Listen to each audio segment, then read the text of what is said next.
ሰላም ጤና ይስጥልኝ የተወደዳችሁ የሰለዳ ሚዲያ አድማጭ ተመልካቾቻችን እንዴት ቆያችሁ?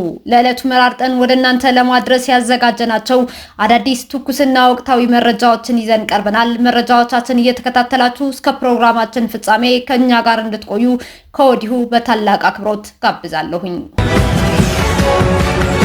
የትግራይ የሰላም ኃይል ሰንዓለን ተቆጣጠረ። በትግራይ ክልል ወጀራት ወረዳ ሰንዓሌ የተባለ ቀበሌ ድንበር አካባቢ በሚገኘው የአፋር ክልል ሐራ መሬት ላይ በነበሩት የትግራይ የሰላም ኃይሎች ላይ ከ3 ቀናት በፊት በመድፍና በሞርታር የታገዘ ጥቃት የከፈተው የህወሓት ኃይል ተሸንፎ ቀየውን ለቆ መውጣቱ ተገልጿል። በትናንትናው ዕለት ጥር 22 2018 ዓ.ም በሰንዓለ በጎንካና ሰበበራ ቀበሌዎች ህወሓት በመድፍና ሞርታር ታጅቦ ከባድ ውጊያ ሲያካሂድ እንደነበር የተገለጸ ሲሆን ህወሓት የነበሩት 2 ተሳቢ ሞርታርና አንዱ ዙ 23 በድሮን እንደጋየበትም የሐራ መሬት ኃይል አስታውቋል። ውጊያው እስከ ዛሬ ጥር 23 2018 ዓ.ም ጠዋት ላይ ሲካሄድ ከቆየ በኋላ የሐራ መሬቱ የትግራይ የሰላም ኃይል ጠዋት 12 ሰዓት ሰንዓለን ተቆጣጥሮ ወጀራት መግባቱና በህዝቡ ከፍተኛ አቀባበል እንደተደረገለትም አስታውቋል። በሌሎች የወጀራት ቀበሌዎች ውጊያው እስካሁንም ቀጥሏል። በራያ ጨርጨር ቢሶበር ግንባር ላይ የሚገኘው የህወሓት ታጣቂ ዛሬ ጥር 23 2018 ዓ.ም በግዲኤላና በሽቃይ የተባሉ የአፋር አካባቢዎች በዲሽቃና ሞርታር የታገዘ ተኩስ መክፈቱም ተገልጿል። የድሮን ጥቃት ተፈጽሞብኛል ሲል ህወሓት ገለጸ። በትግራይ ክልል ማዕከላዊ ዞን እንትጮ ወረዳና ገንደብታ በተባሉ አካባቢዎች ዛሬ ሌሊት በተፈጸመብኝ የድሮን ጥቃት የአንድ ሰው ህይወት ሲያልፍ በንብረት ላይ ከፍተኛ ውድመት ደርሶብኛል ሲል ህወሓት አስታውቋል። የእንትጮ ከተማ አስተዳደር ባወጣው መግለጫ የመጀመሪያው ጥቃት ሌሊት ከ9 ተኩል እስከ 10 ሰዓት ባለው ጊዜ ውስጥ የተፈጸመው የምግብና ዘይት እንዲሁም ቡና ጭነው በጉዞ ላይ በነበሩ 2 የአይሱዙ የጭነት መኪናዎች ላይ ነው ብለዋል። በጥቃቱ የአንድ አሽከርካሪ ህይወት ወዲያውኑ ሲያልፍ ረዳቱ ላይ ደግሞ ከፍተኛ የአካል ጉዳት እንዳጋጠመውም ህወሓት ገልጿል። በተመሳሳይ ሁኔታ ሌላኛው የድሮን ጥቃት ማለዳ 11 ተኩል ላይ በገንዳብታ እንዳማርያም ሸዊቶ በተባለ ስፍራ በርበሬና የተለያዩ የንግድ ሸቀጦችን ጭነው ሲጓዙ በነበሩ መኪናዎች ላይ ተፈጽሟል ብለዋል። ሌሎች የህወሓት ተቃዋሚ የትግራይ ፖለቲካ ተንታኞችም በእንትጮ ከተማና ገንደብታ አካባቢዎች ተዋጊና መሳሪያ ጭነው ሲንቀሳቀሱ የነበሩ የጭነት መኪኖችና አይሱዞች ላይ ነው የድሮን ጥቃት የተፈጸመው ሲሉ የህወሓትን ክስ ውድቅ እያደረጉት ይገኛሉ። እነዚህ የትግራይ ፖለቲከኞች አክለውም ህወሓት እንደተለመደው ባናና ነው የጫኑት፣ በርበሬና ዘይት ነው የጫኑት፣ ሲቪል ሞተብን እያሉ ዋይታ ጀምረዋል በማለትም ኮንነውታል። ከዚህ በተጨማሪ የሐራ መሬቱ የትግራይ የሰላም ኃይል የሚዲያ ኃላፊ የትግራይ ህዝብ ከህወሓት ጎን እንዲቆም ለማድረግ በኤርትራ ድሮኖች ንጹሃን ሰዎችን ለማጥቃት ሴራ ተፈጥሯል ሲል አስታውቋል። ለዚህም የትግራይ ህዝብ ካሁኑ ጠላቱ ህወሓትና ሻዕቢያ መሆኑ አውቆ ጥንቃቄ እንዲያደርግም ጥሪውን አስተላልፈዋል። የአፍሪካ ህብረት ሊቀመንበር በትግራይ ዳግም ጦርነት እንዳይቀሰቀስ ጠየቁ። የኢትዮጵያ የተለያዩ ወገኖች ትግራይ ውስጥ ዳግም ግጭት እንዳይቀሰቀስ ከፍተኛ ጥንቃቄ እንዲያደርጉ የአፍሪካ ህብረት ጠይቋል። የትግራይና የአማራ ክልልን በሚያዋስኑ አካባቢዎች ግጭት መቀስቀሱ ይታወቃል።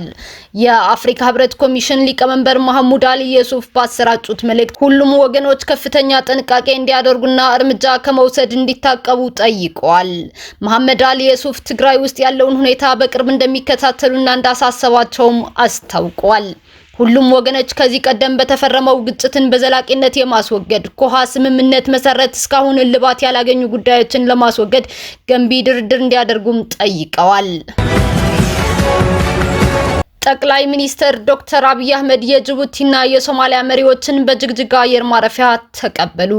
ጠቅላይ ሚኒስትር ዶክተር አብይ አህመድ ዛሬ ጥር 23 ቀን 2018 ዓ.ም ጠዋት ላይ በጅግጅጋ ገራድ ዊልዋል አየር ማረፊያ በመገኘት ለጅቡቲው ፕሬዝዳንት ኢስማኤል ኦማር ጊሌና ለሶማሊያው ፕሬዝዳንት ሐሰን ሼክ መሐመድ ደማቅ አቀባበል አድርገውላቸዋል።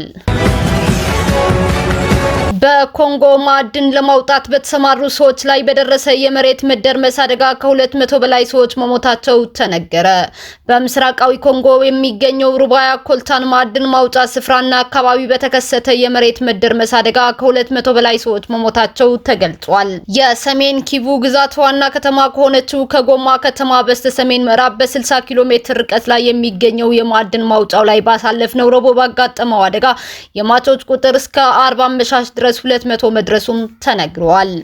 በመሬት መደርመስ አደጋው ከሞቱት ውስጥ ሴቶችና ህጻናት እንደሚገኙበትም ተዘግቧል። ቁጥራቸው በውል ያልተገለጸ ሰዎችን ከአደጋው ማትረፍ ቢቻልም በርካቶች ለከባድ የአካል ጉዳት መዳረጋቸውን ሮይተርስ ከምንጮች አረጋግጫለሁ ሲል ዘግቧል። 20 የሚደርሱ ጉዳት የደረሰባቸው ሰዎች በጤና ተቋማት ሕክምና እየተደረገላቸው መሆኑም ተነግሯል። የመሬት መደርመሱ አካባቢው ዝናባማ ወቅት ላይ ከመሆኑ ጋር ተያይዞ የተከሰተው ነው ተብሏል። በኤም23 አማጺ ቡድን የተሸመው የሰሜን ኪቩ ግዛት አስተዳዳሪ ኢራስቶን ባህቲ ሙሳንጋ ለኤኤፍፒ የዜና ወኪል አገልግሎት እንደተናገረው በአደጋው ህይወታቸውን ያጡና የተጎዱ ሰዎችን ቁጥር በትክክል መግለጽ ባይቻልም ከፍተኛ የሟቾች ቁጥር ሊመዘገብ ይችላል ሲል ለሮይተርስ ገልጿል። የገንዘብ ቀውስ ውስጥ ነኝ ሲል የተባበሩት መንግስታት ድርጅት አስጠነቀቀ። የተባበሩት መንግስታት ድርጅት በቅርቡ የገንዘብ ቀውስ ውስጥ አደጋ ሊያጋጥመው እንደሚችል አስጠንቅቋል። የተባበሩት መንግስታት ድርጅት ዋና ጸሐፊ አንቶኒዮ ጉተሬዝ የህብረቱ አባል ሀገራት ዕዳቸውንና ክፍያቸውን በአግባቡ ባለመክፈላቸው ምክንያት ድርጅቱ የገንዘብ ውድቀት ስጋት ላይ መውደቁን ገልጸዋል። የገንዘብ አቅርቦቱ እስከ ሐምሌ ወር ድረስ ብቻ ሊዘልቅ የሚችል ነውም ሲሉም አስጠንቅቀዋል። ከገንዘብ ቀውሱ ለመትረፍ ለ193 አባል ሀገራት ውዝፍ ዕዳቸውን እንዲከፍሉና የድርጅቱን የፋይናንስ ህግ እንዲያሻሽሉ ለአባል ሀገራቱ ደብዳቤ መጠየቁንም ድርጅቱ ገልጸዋል። ምንም እንኳ የተባበሩት መንግስታት ጠቅላላ ጉባኤ እንደ አውሮፓውያን አቆጣጠር በ2025 መገባደጃ ላይ በፋይናንሻል ስርዓቱ ላይ ከፊል ማሻሻያ ቢያደርግም ከከፍተኛ የገንዘብ ቀውስ ስጋት ግን መትረፍ አልቻለም። በጄኔቫ በሚገኘው ዋና መስሪያ ቤቱ ስለ ሁኔታው የሚያስጠነቅቁ ምልክቶች በየቦታው ተቀምጧል። አንቶኒዮ ጉተሬዝ በደብዳቤው ላይ የመንግስታቱ ድርጅት ቀደም ባሉት ጊዜያት የገንዘብ ቀውሶች አጋጥመውት እንደነበር፣ ነገር ግን አሁን ያለው ሁኔታ ከሁሉም የተለየ ነው ሲሉ የነገሩን አሳሳቢነትም አንጸባርቀዋል። ከጸደቀው መደበኛ በጀት ውስጥ ከፍተኛ ድርሻ የሚይዙ የተገመገሙ መዋጮዎችን ላለማክበር የተላለፉ ውሳኔዎች አሁን በይፋ ተገልጸዋል ያሉት ዋና ጸሐፊው የተወሰኑ አባላትን ሳይጠቅሱም ቀርተዋል። የአጠቃላይ ስርዓቱ ታማኝነት በተባበሩት መንግስታት ድርጅት ቻርተር መሰረት የሚጠበቀውን ግዴታ በመወጣት ላይ የተመሰረተ ነው ብለዋል አንቶኒዮ ጉተሬዝ። ከተገመተውን መዋጮ ከጠቅላላው ዕዳ ውስጥ 77 በመቶ የተከፈለው እንደ አውሮፓውያን አቆጣጠር በ2025 ብቻ መሆኑንም ተናግረዋል። ይሁንና እንደ አውሮፓውያን አቆጣጠር በ2026 እያጋጠመን ያለውን የገንዘብ ቀውስ አሳሳቢ መሆኑ ሲገለጽ ባልተሰበሰበ ገንዘብ በጀት ማስፈጸም እንደማይቻልምና ድርጅቱ ያልሰበሰበውን ገንዘብ ለመክፈል መገደዱን ተናግረዋል። በደብዳቤው እንደሰፈረው በዚህ ወር ድርጅቱ 220 እስካሁን አብራችሁን ከኛ ጋር ስለነበራችሁ እያመሰገንኩኝ በሌሎች መረጃዎች እስክንመለስ እንደተለመደው የሶሎዳ ሚዲያ ቤተሰብ በመሆን ላይክ፣ ሼር፣ ሰብስክራይብ ማድረጋችሁን አትርሱ። አዳዲስ ትኩስና ወቅታዊ መረጃዎቻችን በቶሎ እንዲደርሷችሁ የደወል ምልክቷን ይጫኑ። ስኬት፣ ድልና ሰላም ለኢትዮጵያውያን። ሶሎዳ ሚዲያ